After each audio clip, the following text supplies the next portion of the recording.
यह पूरा वीडियो एक बहुत ही दिलचस्प और गहराई से भरा पॉडकास्ट इंटरव्यू है जिसमें स्टेफनी मैकमाहोन, एलिस बुदजिंस्की और WWE के सुपरस्टार रैंडी ऑर्टन आपस में बातचीत कर रहे हैं।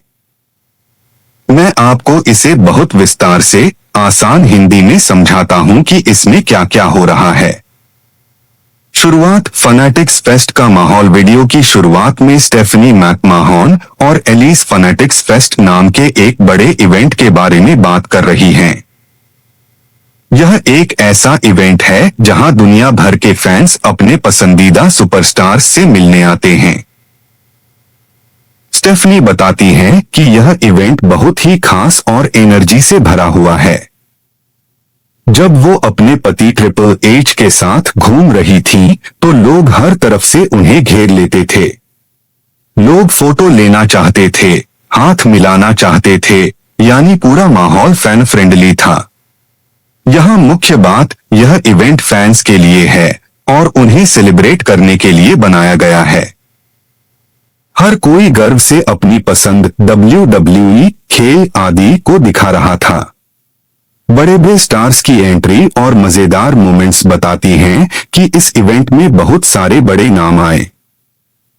Kevin Durant, Tom Brady, John Cena. Alice बताती हैं कि उन्होंने टॉम ब्रेडी को देखा। स्टेफनी मजाक में कहती हैं कि उन्होंने ब्रेडी से मुलाकात की, लेकिन एलिस को नहीं बताया। जॉन सीना का मजेदार सीन, सीना बास्केटबॉल खेल रहे थे। वो जानबूझकर अजीब शॉट मार रहे थे ताकि लोग एंटरटेन हो। मतलब वो सिर्फ मजे के लिए कर रहे थे, सीरियस नहीं थे।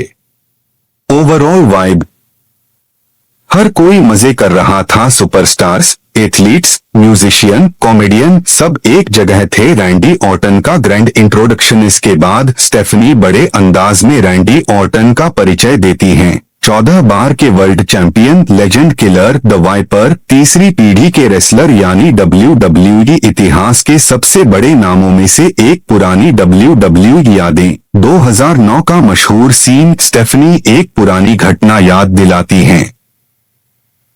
2009 में रैंडी ऑर्टन ने स्टेफनी को DDT मारा था। एच उस समय हथकड़ी में बंधे थे और कुछ नहीं कर सकते थे। रैंडी बताते हैं वो उस समय बहुत नर्वस थे, उन्हें समझ नहीं आ रहा था कि यह सीन कैसे करना है।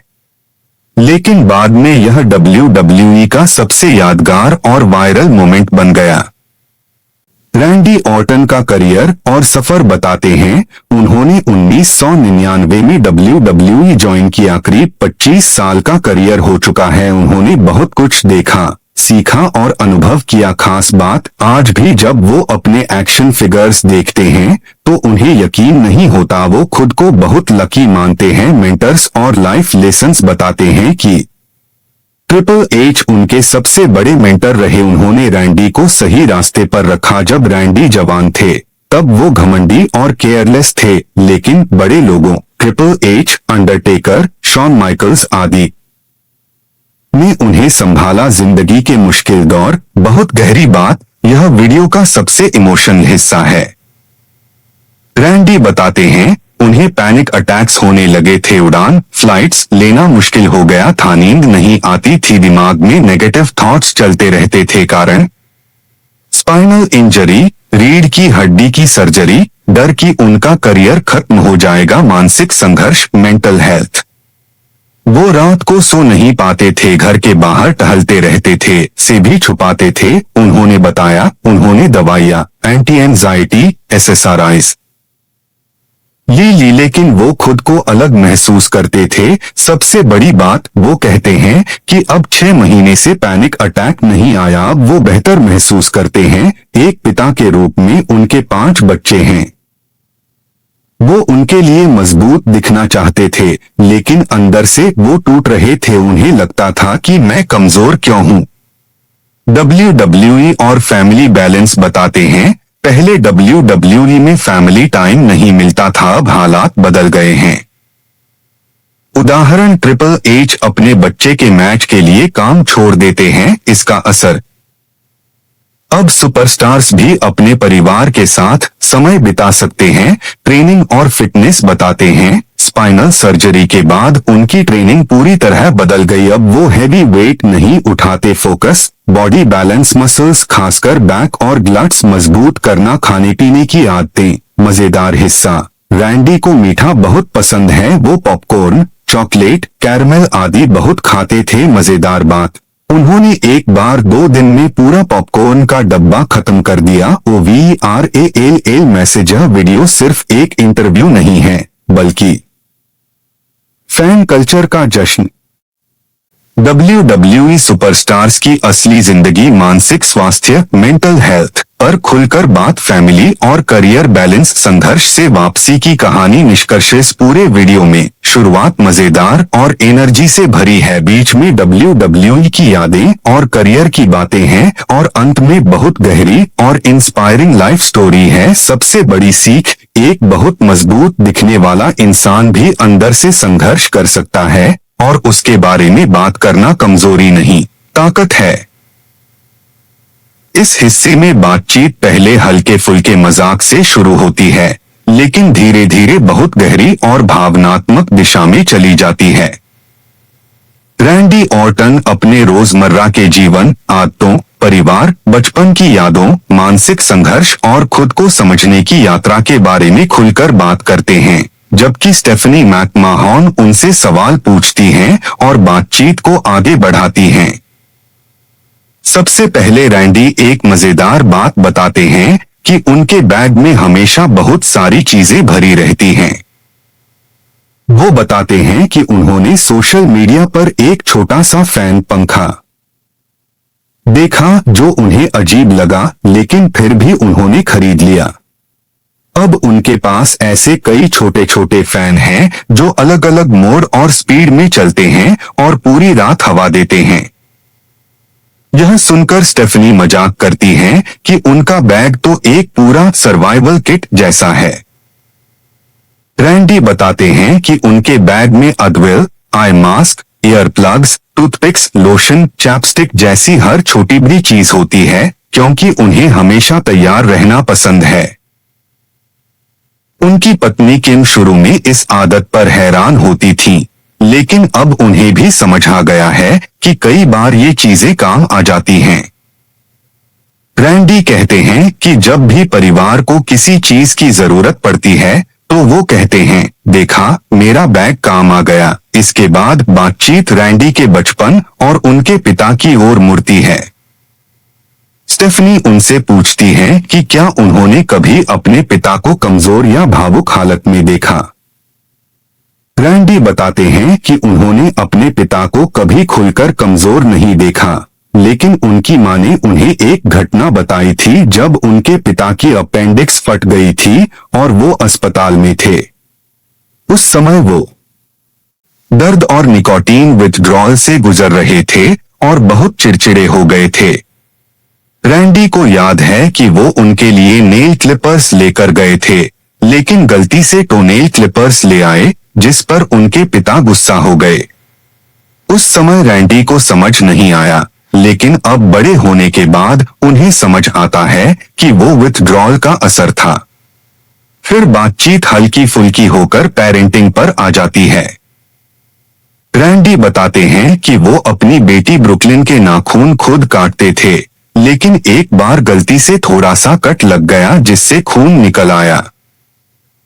उनकी पत्नी किम ने मजाक में कहा कि तुमने तो उसका फिंगर ही काट दिया। अब यह घर में एक मजेदार याद बन गई है और उनकी बेटी भी हंसते हुए उस बात को दोहराती है। रैंडी बताते हैं कि जब बच्चे छोटे होते हैं तो उनके नाखून बहुत पतले होते हैं, इसलिए काटना थोड़ा डरावना होता है। इसके बाद रैंडी अपने परिवार और खासकर अपनी बेटी ब्रुकलिन के साथ बिताए गए एक बहुत ही भावनात्मक पल के बारे में बताते हैं। वो कहते हैं कि एक बार उन्होंने उसे रिंग में ले जाकर पूरे स्टेडियम से उसका हैप्पी बर्थडे गवाया था। उस समय उनकी बेटी बहुत खुश थी। अब जब वह थोड़ी बड़ी हो रही है तो उसे समझ आने लगा है कि जो लोग उसके पिता को प्यार करते हैं वो असल में उनके फैन हैं।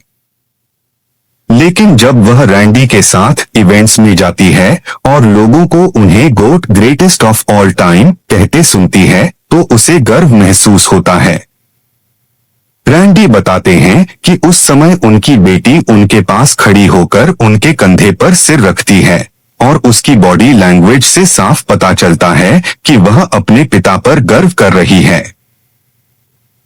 यह पल रैंडी के लिए बहुत खास और भावुक होता है, क्योंकि एक समय ऐसा भी था जब वह खुद को अच्छा इंसान नहीं समझते थे।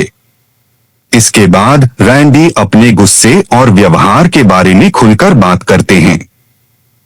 वो मानते हैं कि कभी कभी थकान, कम नींद और स्ट्रेस की वजह से वो चिड़चिड़े हो जाते थे और ऐसे लोगों पर भी गुस्सा कर देते थे जो इसके लायक नहीं थे। वो कहते हैं कि उन्होंने अपने पिता को भी ऐसा करते देखा था, लेकिन वो इसे बहाना नहीं बनाना चाहते। उनके अनुसार असली वजह उनकी अपनी इनसिक्योरिटी थी। वो मानते हैं कि पहले वो बहुत इनसिक्योर थे और उसी को छुपाने के लिए गलत व्यवहार करते थे। अब वो कोशिश करते हैं कि उनके बच्चे उन्हें कभी गलत तरीके से रिएक्ट करते हुए न देखें, क्योंकि वो नहीं चाहते कि उनके बच्चे वही बिहेवियर सीखें। इसके बाद बातचीत और गहरी हो जाती है जब स्टेफनी उनसे पूछती है कि क्या वो कभी खुद से प्यार कर पाएंगे। यह सवाल रैंडी को अंदर तक सोचने पर मजबूर कर देता है। वो कहते हैं कि उन्होंने यह बात पहले भी सुनी है, लेकिन उन्हें अभी भी समझ नहीं आता कि खुद से प्यार करना वास्तव में क्या होता है। वो मानते हैं कि वो अभी उस स्टेज पर नहीं पहुंचे हैं और अभी भी अपने आप को समझने की कोशिश कर रहे हैं। स्टेफनी उन्हें समझाती हैं कि नेगेटिव सेल्फ टॉक और खुद को बार बार दोष देना किसी भी तरह से मदद नहीं करता। रैंडी फिर बताते हैं कि उनकी एक आदत थी कि वो हमेशा फ्यूचर की चिंता करते रहते थे। वो सोचते थे कि जब तक मैं यह सब काम पूरा नहीं कर लेता तब तक मैं खुश नहीं हो सकता।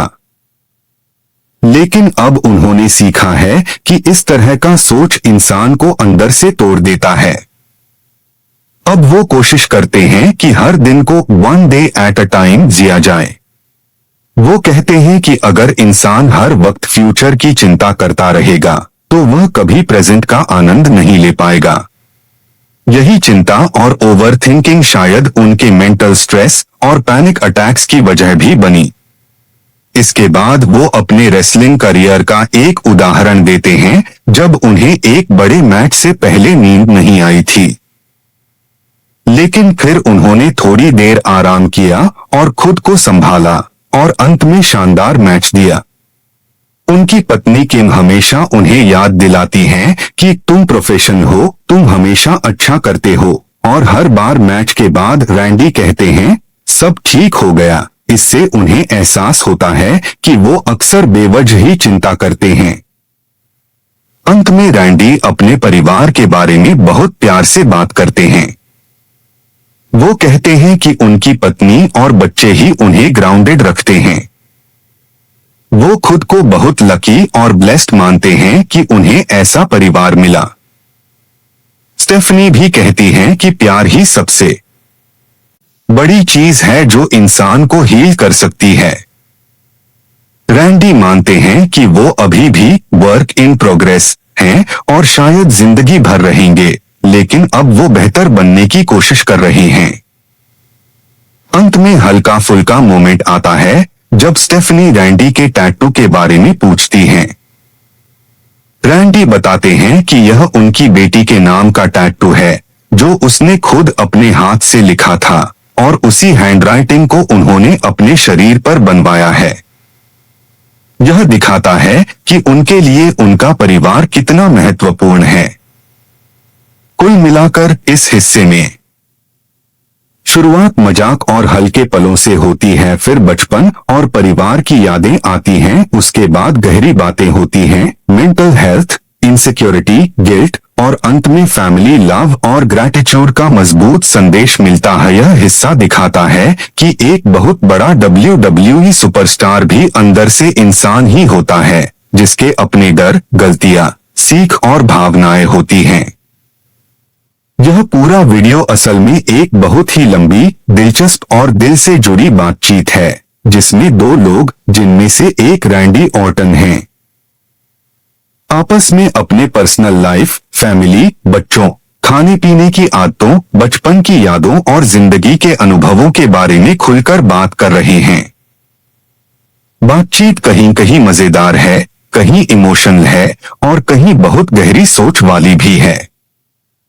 नीचे मैं आपको पूरे इस हिस्से का बहुत ही लंबा, विस्तार से हिंदी में वर्णन कर रहा हूँ। इस बातचीत की शुरुआत एक बहुत ही प्यारे और इमोशनल पल से होती है, जहाँ रैंडी अपनी बेटी ब्रुकलिन के बारे में बताते हैं। वो कहते हैं कि एक दिन वो घर पर अकेले थे, जो उनके लिए बहुत अजीब अनुभव था क्योंकि वो परिवार के साथ रहने के आदी हैं। उसी समय उन्होंने अपनी बेटी के लिए एक सरप्राइज प्लान किया था। उन्होंने उसकी लिखी हुई हैंडराइटिंग में उसका नाम अपने शरीर पर टैटू करवाया। उन्होंने पहले ही अपनी बेटी को फोन पर बता दिया था कि उनके पास उसके लिए एक सरप्राइज है। जब उनकी बेटी घर आई तो वो बहुत एक्साइटेड थी और तुरंत पूछने लगी कि उसका गिफ्ट कहाँ है। लेकिन जब रैंडी ने उसे अपना टैटू दिखाया तो वो थोड़ी कंफ्यूज हो गई क्योंकि उसे लगा था कि उसे कोई खिलौना मिलेगा। यह पल बहुत मजेदार और प्यारा था। समय के साथ अब वो टैटू उनके लिए सबसे खास बन चुका है और वो इसे अपना फेवरेट बताते हैं। इसके बाद बातचीत बच्चों के खेलों पर आ जाती है, खासकर उनकी बेटी के सॉफ्टबॉल एक खेल खेलने पर। रैंडी बताते हैं कि छोटे बच्चों का यह खेल कभी बहुत मजेदार लगता है और कभी कभी थोड़ा परेशान करने वाला भी। जैसे जब गेंद आती है तो सभी बच्चे एक साथ उसी गेंद की तरफ दौड़ पड़ते हैं और गेंद थोड़ा बिखरा हुआ लगने लगता है। लेकिन फिर भी जब उनकी बेटी अच्छा खेलती है, जैसे लगातार 2 आउट करना, तो वो बहुत गर्व महसूस करते हैं। उस समय सभी पेरेंट्स चिल्लाते हैं और रैंडी को लगता है यह मेरी बेटी है। फिर बात उनकी बड़ी बेटी अलाना की होती है, जो वॉलीबॉल खेलती है और अब काफी एडवांस लेवल पर पहुंच चुकी है। वो नेशनल लेवल पर खेल रही है और पढ़ाई में भी बहुत अच्छी है। रैंडी बताते हैं कि वो एक अच्छी, समझदार और मेहनती लड़की है। लेकिन क्योंकि वो अपनी माँ के साथ रहती है, इसलिए कभी कभी रैंडी को उसकी कमी महसूस होती है। वो चाहते हैं कि जब भी परिवार कहीं जाए तो वो भी साथ हो, यानी उनके लिए फैमिली सबसे ज्यादा महत्वपूर्ण है। इसके बाद बातचीत ब्लेंडेड फैमिली, मिश्रित परिवार की चुनौतियों पर जाती है। रैंडी बताते हैं कि जब उन्होंने यह जिंदगी चुनी तो उन्हें अंदाजा नहीं था कि इसमें कितनी मुश्किलें होंगी। अलग अलग रिश्ते, बच्चों के असली पिता का होना, नए शहर में शिफ्ट होना, ये सब बहुत बड़ी चुनौतियां होती हैं। लेकिन फिर भी उन्होंने यह सब सीखा और खुद को बेहतर बनाया। वो कहते हैं कि वो अपने सौतेले बच्चों को भी अपने ही बच्चों की तरह मानते हैं। फिर बातचीत हल्के फुल्के मजाक की तरफ चली जाती है, खाने पीने की आदतों पर। रैंडी बताते हैं कि उन्हें मीठा बहुत पसंद है, कुकीज, सीरियल, चॉकलेट आदि। वो मजाक में कहते हैं कि वो रात में छुप छुप कर स्नैक्स खाते हैं, जैसे रीस पफ्स, सीरियल। उनका दोस्त भी बताता है कि वो भी ऐसे ही चोरी छुपे खाना खाता है और उनकी पत्नी उन्हें पकड़ लेती है। ये सब बहुत फनी तरीके से बताया गया है। वे बताते हैं कि कभी कभी वो अपनी डाइट को लेकर सीरियस होते हैं, लेकिन फिर भी मीठा छोड़ नहीं पाते। साथ ही वो यह भी कहते हैं कि लोग अक्सर नहीं जानते कि वे क्या खा रहे हैं और उसका उनके शरीर पर क्या असर हो रहा है। थोड़ी जानकारी से ही आप अपनी हेल्थ में बड़ा बदलाव ला सकते हैं, जैसे सही तेल, सही दूध और सही खाना चुनना। फिर बातचीत उनकी मां पर आती है। रैंडी बताते हैं कि उनकी मां ने उनके लिए बहुत त्याग किया। जब उनके पिता की कमाई कम थी, तब उनकी मां ने नर्स बनकर परिवार को संभाला। उन्होंने बहुत मुश्किल समय में भी परिवार को टूटने नहीं दिया। यह उनके जीवन की सबसे बड़ी सीखों में से एक है, परिवार के लिए बलिदान। इसके बाद वे अपनी पत्नी किम के बारे में बात करते हैं। वे कहते हैं कि किम एक आदर्श मां है। वो हमेशा सबके लिए खाना बनाती हैं, सबकी जरूरतों का ध्यान रखती हैं और खुद सबसे आखिर में खाती हैं। वो पूरे दिन खड़ी रहती हैं, काम करती हैं और कभी शिकायत नहीं करती। रैंडी मानते हैं कि वो खुद इतने निस्वार्थ नहीं हैं, लेकिन किम को देखकर वो सीखते हैं। वे बताते हैं कि वे हर रात उनकी पत्नी के पैरों की मालिश करते हैं ताकि उन्हें आराम मिल सके। यह उनके प्यार और सम्मान को दिखाता है। वे कहते हैं कि वो हमेशा कोशिश करते हैं कि किम को यह महसूस हो कि वो उनकी कितनी कदर करते हैं। आखिर में वे कहते हैं कि मां होना एक बहुत खास बात है, चाहे वो उनकी मां हो या उनकी पत्नी किम। सभी माएं अपने बच्चों और परिवार के लिए खुद को पीछे रखती हैं और यही उनकी सबसे बड़ी खूबी है। इस पूरे हिस्से में बातचीत और भी ज्यादा गहरी, भावनात्मक और जीवन की सीखों से भरी हुई हो जाती है। यहाँ रैंडी ऑर्टन अपनी फैमिली, बच्चों की परवरिश, रिश्तों की अहमियत, अपनी गलतियों से सीखने और एक बेहतर इंसान बनने की कोशिश के बारे में बहुत ईमानदारी से बात करते हैं। नीचे मैं इस पूरे हिस्से को बहुत विस्तार से लंबे पैराग्राफ में समझा रहा हूं। इस भाग की शुरुआत रैंडी अपनी मां के जिक्र से करते हैं। वे कहते हैं कि उनकी मां एक बेहद शानदार और त्याग करने वाली महिला हैं और वो उनसे बहुत प्यार करते हैं। लेकिन एक दिलचस्प बात यह है कि अब जब वो 45 साल के हो चुके हैं तो उन्हें अपनी मां द्वारा किए गए हर छोटे बड़े काम याद नहीं हैं जो उन्होंने उनके बचपन में किए थे। इसके विपरीत उन्हें अपनी पत्नी किम के रोजमर्रा के त्याग और मेहनत साफ दिखाई देती है। वो बताते हैं कि किम हर दिन एक संतुलन, बैलेंसिंग एक्ट बनाए रखती हैं, घर, बच्चे, पति, सबको संभालना, और यह सब वो इतनी खूबसूरती और परफेक्शन के साथ करती हैं कि यह सच में काबिले तारीफ है।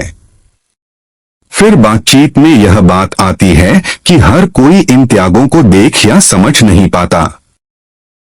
इस पर रैंडी सहमति जताते हैं और बताते हैं कि एक पिता के रूप में उनकी जिम्मेदारी बनती है कि वे अपने बच्चों को यह समझाएं कि उनकी मां उनके लिए कितना कुछ करती हैं। वे यह काम चुपचाप करते हैं, बच्चों को अलग से समझाते हैं कि तुम्हारी मां ने आज तुम्हारे लिए ये किया है। वो खुद कभी नहीं बताएगी, लेकिन तुम्हें जानना चाहिए कि वो कितनी खास हैं, खासकर किशोर उम्र के लड़कों के लिए जो अक्सर चीजों को नजरअंदाज कर देते हैं। यह सिखाना बहुत जरूरी होता है। इस तरह वे अपने बच्चों को न सिर्फ मां की कदर करना सिखा रहे हैं, बल्कि भविष्य में एक अच्छे पति बनने की सीख भी दे रहे हैं। इसके बाद बात बच्चों की परवरिश की मुश्किलों पर आती है। रैंडी कहते हैं कि बच्चों को पालना जिंदगी का सबसे अहम लेकिन सबसे कठिन काम है। इसके लिए कोई गाइडबुक या नियम नहीं होता, बस अनुभव से सीखना पड़ता है। यह बातचीत थोड़ी भावनात्मक हो जाती है, जहां यह कहा जाता है कि बच्चों के सामने हमें अपनी इंसानियत भी दिखानी चाहिए, यानी यह कि हम भी गलतियां करते हैं, हम भी कभी कभी कमजोर पड़ते हैं। रैंडी बताते हैं कि वे अपने बच्चों के सामने अपनी गलतियों को छुपाते नहीं हैं। अगर उनसे कोई गलती हो जाती है तो वे खुलकर कहते हैं मैं गलत था, और उनसे माफी भी मांगते हैं। वे इस बात पर जोर देते हैं कि माफी मांगना और अपनी गलती स्वीकार करना बहुत बड़ी बात होती है। खासकर बच्चों को यह सिखाना जरूरी है कि जिंदगी में गलतियां होंगी, लेकिन उन्हें स्वीकार करना और सुधारना ही असली ताकत है। वे कहते हैं कि अकाउंटेबिलिटी यानी जिम्मेदारी लेना एक बहुत जरूरी और कठिन सबक है, लेकिन अगर यह सीख ली जाए तो इंसान बेहतर बनता है। इसके बाद बातचीत इस बात पर जाती है कि लोग अक्सर सही साबित होने के लिए लड़ते हैं, खासकर बच्चे। वे कहते हैं कि बच्चों में यह आदत होती है कि वे हर हाल में खुद को सही साबित करना चाहते हैं, चाहे बात छोटी ही क्यों न हो। रैंडी बताते हैं कि यह सिर्फ बच्चों में नहीं, बड़ों में भी होता है, जैसे पति पत्नी के बीच पुराने मुद्दों को बार बार उठाना। लेकिन उन्होंने यह सीखा है कि अतीत की बातों में उलझे रहना बेकार है, क्योंकि उसे बदला नहीं जा सकता।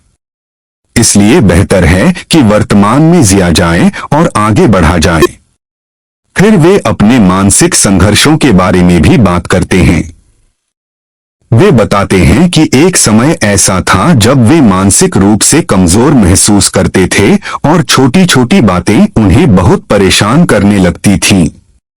वे कहते हैं कि जैसे एक अंदर की आवाज या शैतान उन्हें बार बार नकारात्मक सोच की ओर खींचता था, जिससे वे और ज्यादा परेशान हो जाते थे।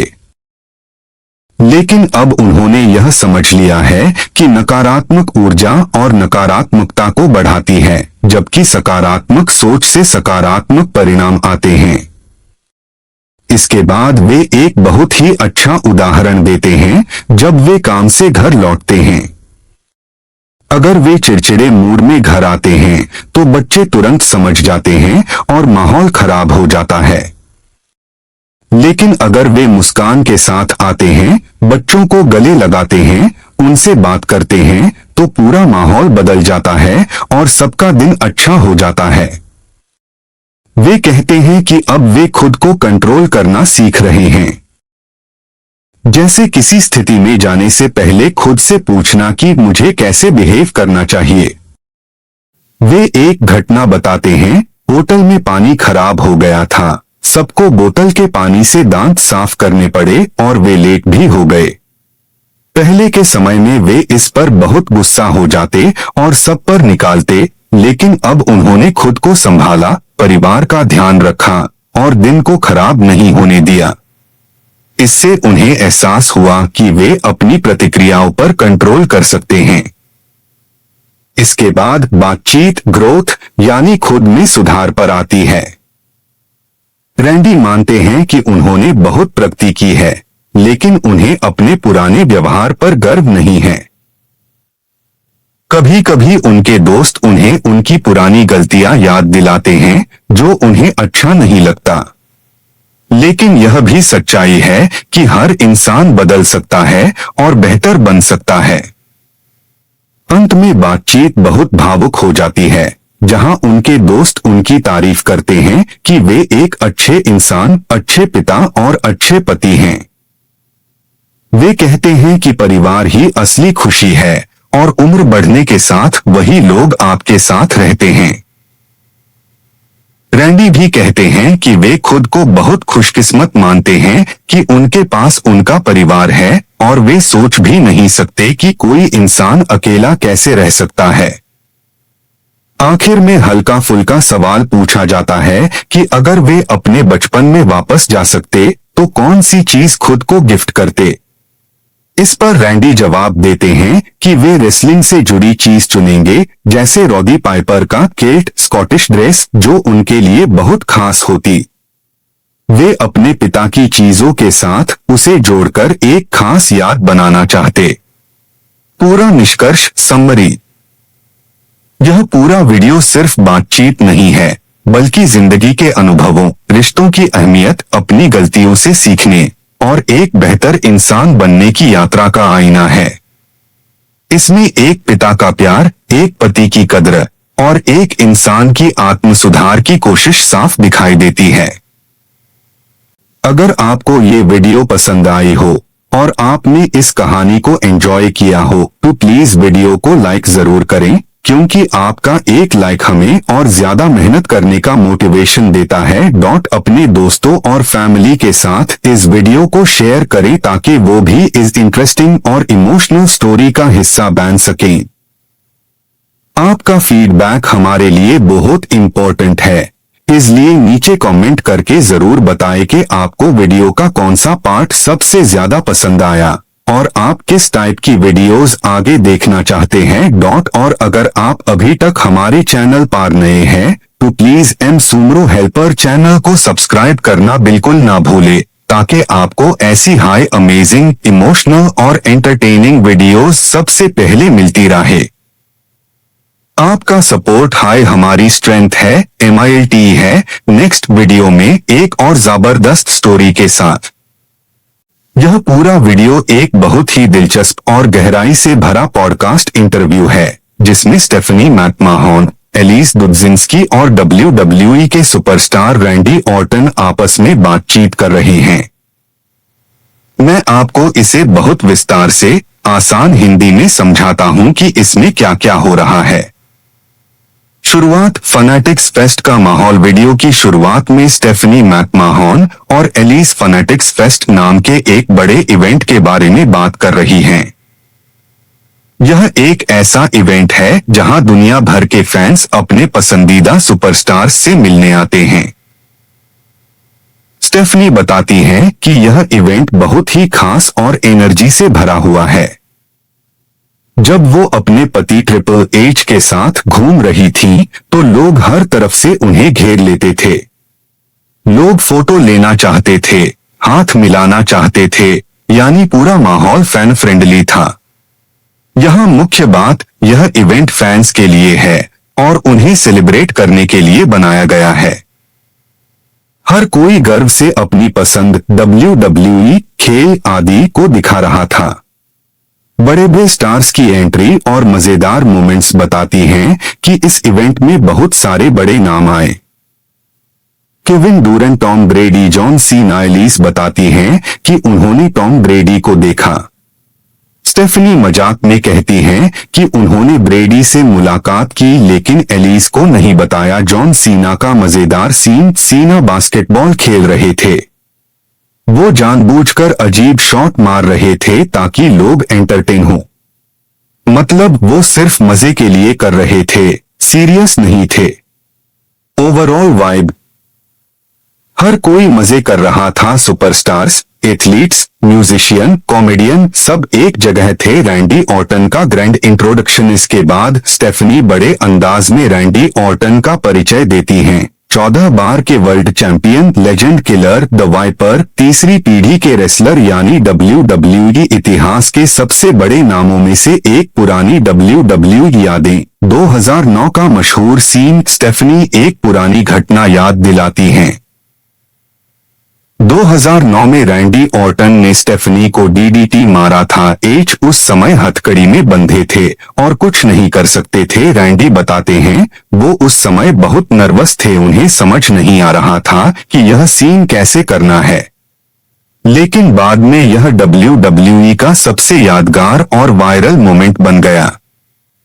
रैंडी ऑर्टन का करियर और सफर बताते हैं। उन्होंने 1999 में WWE ज्वाइन किया। करीब 25 साल का करियर हो चुका है। उन्होंने बहुत कुछ देखा, सीखा और अनुभव किया। खास बात, आज भी जब वो अपने एक्शन फिगर्स देखते हैं तो उन्हें यकीन नहीं होता। वो खुद को बहुत लकी मानते हैं। मेंटर्स और लाइफ लेसन्स बताते हैं कि ट्रिपल एच उनके सबसे बड़े मेंटर रहे। उन्होंने रैंडी को सही रास्ते पर रखा। जब रैंडी जवान थे तब वो घमंडी और केयरलेस थे, लेकिन बड़े लोगों, triple H, Undertaker, Shawn Michaels आदि ने उन्हें संभाला। जिंदगी के मुश्किल दौर। बहुत गहरी बात, यह वीडियो का सबसे इमोशनल हिस्सा है।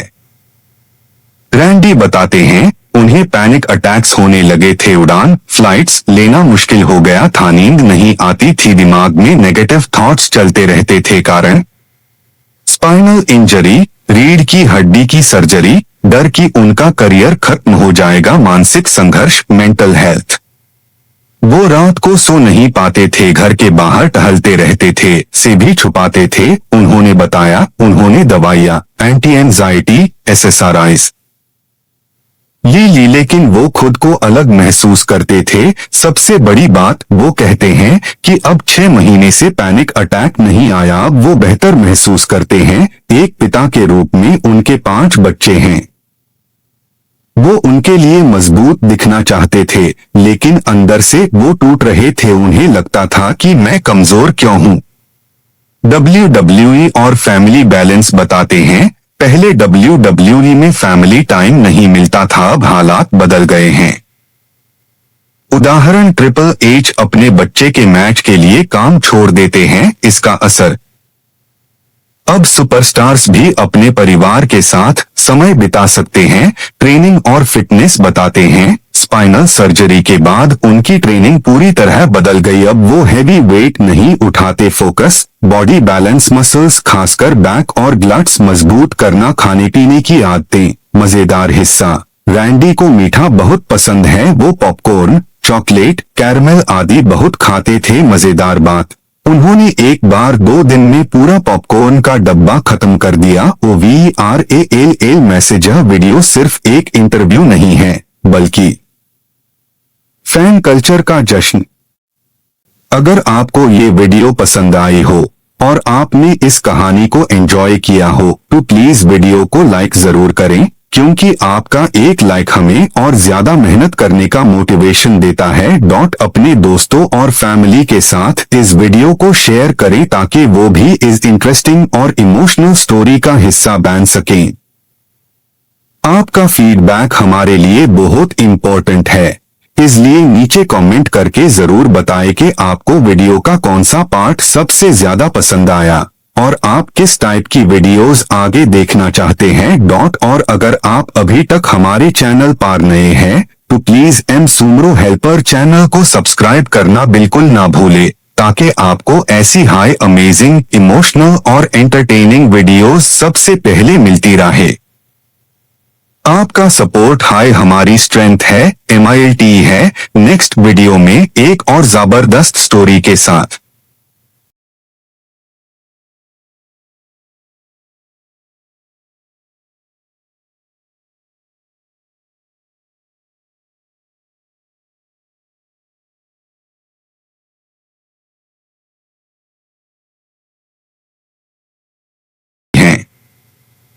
यह एक ऐसा इवेंट है जहां दुनिया भर के फैंस अपने पसंदीदा सुपरस्टार्स से मिलने आते हैं।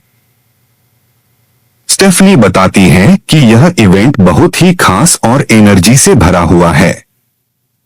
जब वो अपने पति ट्रिपल एच के साथ घूम रही थीं, तो लोग हर तरफ से उन्हें घेर लेते थे।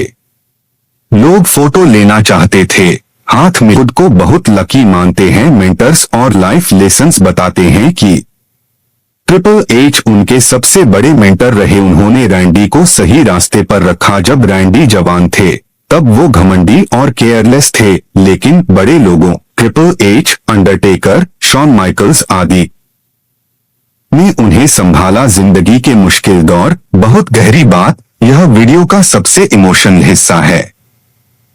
रैंडी बताते हैं, उन्हें पैनिक अटैक्स होने लगे थे। उड़ान, फ्लाइट्स लेना मुश्किल हो गया था। नींद नहीं आती थी। दिमाग में नेगेटिव थॉट्स चलते रहते थे। कारण, स्पाइनल इंजरी, रीढ़ की हड्डी की सड़कर बात करते हैं।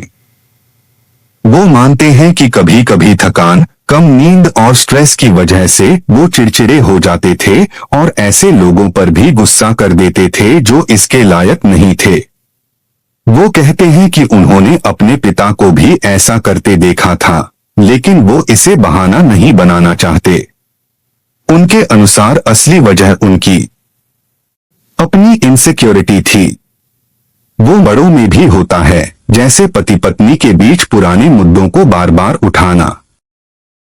लेकिन उन्होंने यह सीखा है कि अतीत की बातों में उलझे रहना बेकार है, क्योंकि उसे बदला नहीं जा सकता।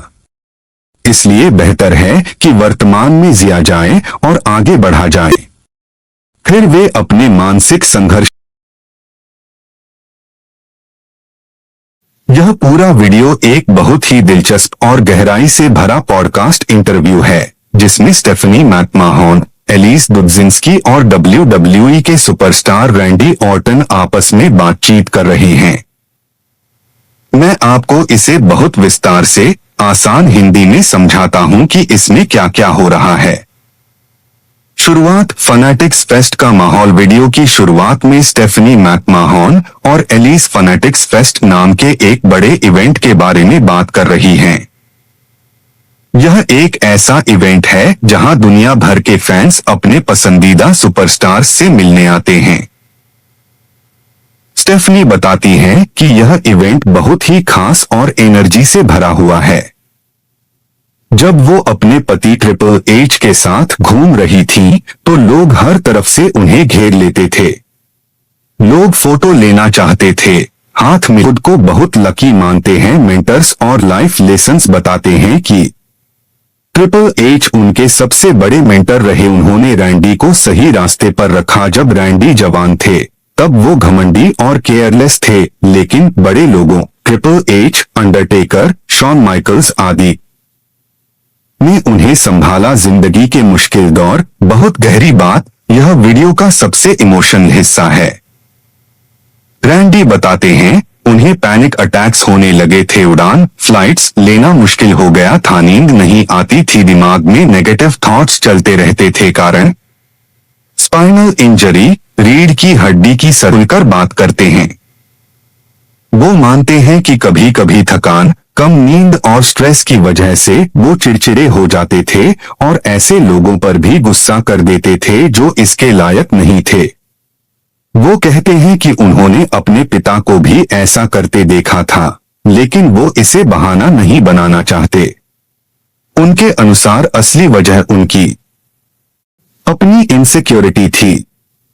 वो बड़ों में भी होता है, जैसे पति पत्नी के बीच पुराने मुद्दों को बार बार उठाना।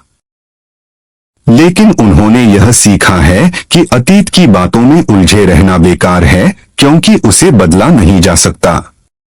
इसलिए बेहतर है कि वर्तमान में जिया जाए और आगे बढ़ा जाए। फिर वे अपने मानसिक संघर्ष